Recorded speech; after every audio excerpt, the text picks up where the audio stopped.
it really does feel like Japan is just getting sick of foreign companies getting their grubby little paws on their companies, their payment processing, their money, telling what they can and cannot buy.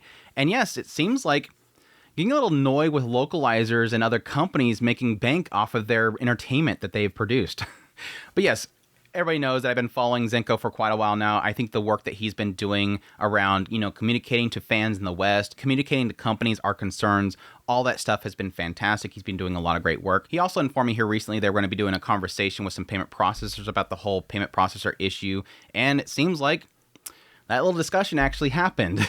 Yes, Taro Yamada, absolutely fantastic guy. I've talked about him before. He's the guy that went to the headquarters in America for Visa and said, WTF are you doing with our companies? Well, him and a lot of other individuals came together to have a little bit of a talk about what exactly the root problem is. And in this discussion, unfortunately, it was kept confidential. I would have loved to have been a fly on the wall. But because it was basically a bunch of relevant parties like merchants, there was payment processors, acquirers, international brands, like government officials, everybody in one room talking about this, he didn't want to sort of stifle what they would say by making it public. They didn't even address who was actually in the room besides the political leaders that were in there. And so they want to keep it confidential, so that stuff came out. And sort of what came of it was, again, a note that we're seeing the problem. We're actually noting we found the problem and we're going to seek out what we're going to do to tackle it. He even had this little discussion on YouTube where he actually went through sort of what they found. He didn't actually get into specifics, but he sort of addressed the fact that, yes, we sort of see the problem and we're going to snuff it out. We've sort of got a plan together, attack plan together, and we're organizing that information. They will make some of it public to people later on, but for now, they're not disclosing really much besides the fact that they've had a discussion, which is good. Honestly, I think this is good. They literally brought everybody together that would either see the problem, know what the problem is, and no more, it's their problem. No, they did it. Having them all in one room, they're able to go, okay, that's what they said. Is that true? No, it's them. Okay, that's what they said. Is that true? Like, you can literally kind of chase the mouse around the room until you find out, so it's this problem. Either way, he says that he sees sort of where the problem is. All these individuals, I mean, he had, again, Taro Yamada, which, again, he's part of the House Counselors. You had the former Prime Minister Kishida Kobayashi, who is currently a State Minister of Environment and Secretary General of the Research Group. We also had Mr. Akamatsu. Like, again, all these key government officials that are all in that room to really snuff out the problem. And I see this being very positive. I cannot wait to see sort of what comes from this, but that's all that is kind of covered there for now.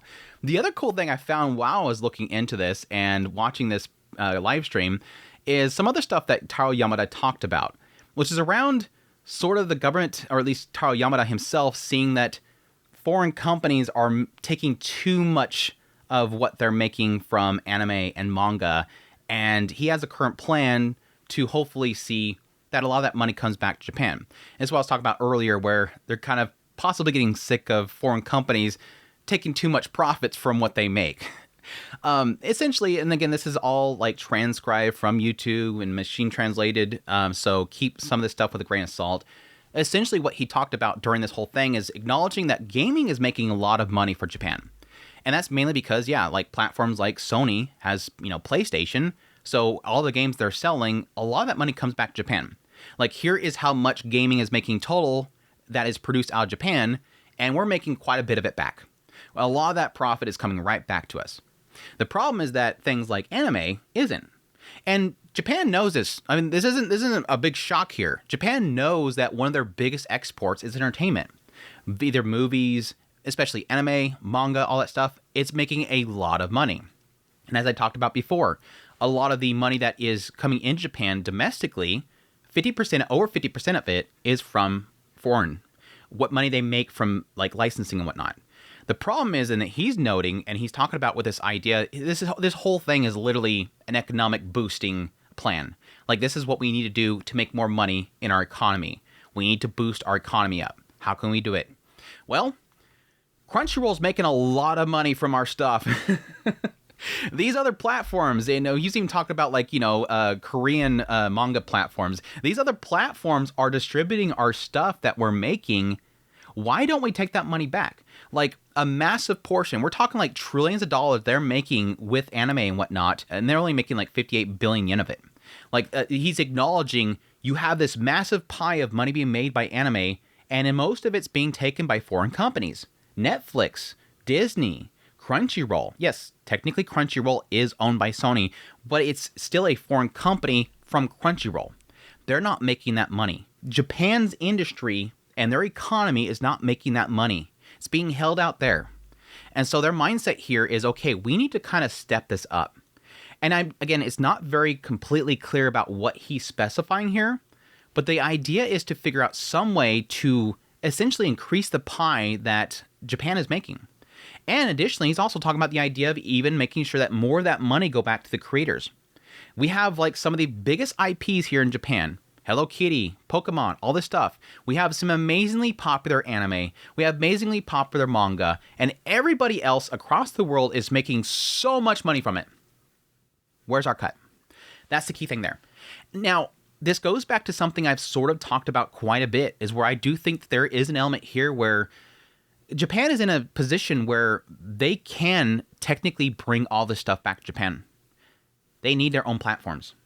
I've been barking about this for over and over and over again. This is usually something I bring up every time we have localization issues, where companies are translating things wrong, they're putting their own agendas in things, translators are getting a little out of hand, all that kind of crap. I've always screamed from the rooftop, I can't wait until Japan finally goes, you know what?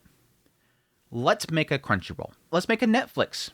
Let's make all of our companies in Japan that are producing anime make a server system here and a platform, and everybody globally will come to them for it. I think that'll be a great thing because it'll alleviate a lot of like local censorship and whatnot. Yes, you'll still have some countries that will see things on the platform and they'll block the IP, but for a global scale that don't have restrictions on licensing and what can be shown on television, that can be streamed, things that are legal to most countries, they'll be able to access it. And they'll be able to get the money directly to these companies. And so you'll have sort of like a central committee that will essentially all of the different production committees will come to and distribute their stuff. Abema. Abema is a Japanese platform that has pretty much all anime every single season. Open that up to the world. Open it up to the world. Let us all access it and have a committee set together that puts together all translations and whatnot. Force these companies in Japan to sell this stuff themselves. Get the subs directly to the people. That's the big thing that I've been talking about. Again, I don't think that's what he's talking about here. He is talking about platforms and whatnot and improving their infrastructure and whatnot. It could be what he's discussing here. But the key thing is that he just acknowledged the fact that we need to start distributing this ourselves. We need to start making all this money ourselves. Stop giving it to other companies. Stop giving it to Netflix. Stop giving it to Crunchyroll. We need to make that money. And I think it's a great idea. Now, I do acknowledge that a lot of companies wanted that. That's why it became so popular for companies to sell their licenses. Essentially, you had Crunchyroll, Funimation, all them knocking on the door and saying, hey, can we stream over here in America? And they're like, we're not doing that. So sure, him free money? Hell yeah. And they got drunk on that. You had a lot of studios and whatnot building themselves up for the idea of just turning out anime so that Crunchyroll will license it. But as we've seen here recently, with this recent interview, discussion with Katakawa guy, what was he saying? Yeah, Crunchyroll's starting to get picky. It's another sign right there. Taro Yamada, it's another sign. Here soon, they're going to stop buying up these licenses. You guys got to set up your own infrastructure. You got to set up your own stuff. They're going to start paying less, and you're not going to make that money no more. You're missing that line. You're missing that opening to really nail it. And I guarantee you, if they start doing something like this, and Crunchyroll starts dropping that licensing payment, yeah, they're going to be certainly happy to be able to build up their own platform and start streaming them themselves. Again, cut out the middleman. Get rid of all the controversy. Do your own translations. Build your own setup there. Bring in a bunch of really good, talented translators. Bring them into your company and pay them well and have them translate all this stuff. Do it yourself. And again, pocket all that money because it's an open game right there. You guys can totally make it all yourselves and really cut out everything else. But again, I found that very fascinating. I was kind of a little cool little snag there I found when I was looking into this whole thing with the payment processors. Again, sad that they didn't really talk too much about the payment processing thing, which I see it. If you want these people to open up, you're going to have to keep that stuff confidential. They don't want to, expose themselves. They don't want to get, reprimanded for bringing up stuff. They want to keep themselves kind of protected in a way. It's the best way to do it. And what it's going to come into is not really necessarily attacking individual companies or individual people. It's just putting into effect legislation and whatnot with the Diet and their government and smacking these individuals down, smacking these payment processors down, getting them the hell out of there, and getting this stuff moving. And of course, we have all this stuff that's happening over in America, specifically with the whole fair access to banking and stuff like that that's happening. Hopefully, in a joint front, we will all stop all this BS from happening. But I hope you guys found this stuff informative. If you did, hit the like button down below. If you like this content, you want to support the channel more, become a member of the channel. Until next time, y'all take care.